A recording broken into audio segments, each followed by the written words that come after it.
জামালপুরের ইসলামপুরে জামাতে ইসলামীর অর্ধশতাধিক নেতাকর্মী বিএনপিতে যোগদান করেছেন।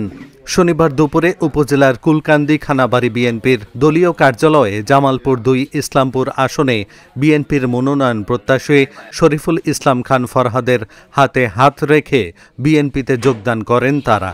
একই সময় বিএনপির সদস্যপদও গ্রহণ করেন তারা। বাংলাদেশ জামাতে ইসলামী থেকে বিএনপিতে যোগদান করেন কুলকান্দি জিকাতলা ওয়ার্ড জামাতের সভাপতি এরশাদ খন্দকার, সাধারণ সম্পাদক নাসিম উদ্দিন ও সহ সভাপতি সোনাহার খন্দকার সহ প্রায় অর্ধশতাধিক জামাত নেতাকর্মী।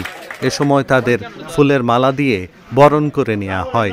জামাতে ইসলামী করতেন, তাদের দর্শনে বিশ্বাসী ছিলেন।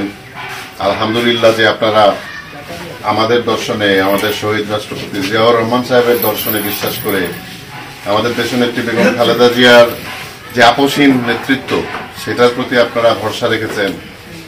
আমাদের নেতা তারেক রহমান সাহেবের যে ভীষণ, উনি যে ৩১ দফা সেটা নিয়ে এগিয়ে আসছেন, সেটার প্রতি আপনারা ভরসা রাখছেন। সর্বোপরি আমার ব্যক্তিগতভাবে কুলকান্দি তথা ইসলামপুরে যে উন্নয়নের জন্য যে নিয়তটা করেছি, আল্লাহর ভরসা, যদি ইনশাআল্লাহ চূড়ান্ত নমিনেশনের দল আমাকে যোগ্য মনে করে, যদি নমিনেশনটা দেয়, ইনশাআল্লাহ আপনাদেরকে সাথে নিয়ে, আপনাদের সবাইকে সাথে নিয়ে আমরা ইসলামপুরকে গড়ে তুলবো আবার।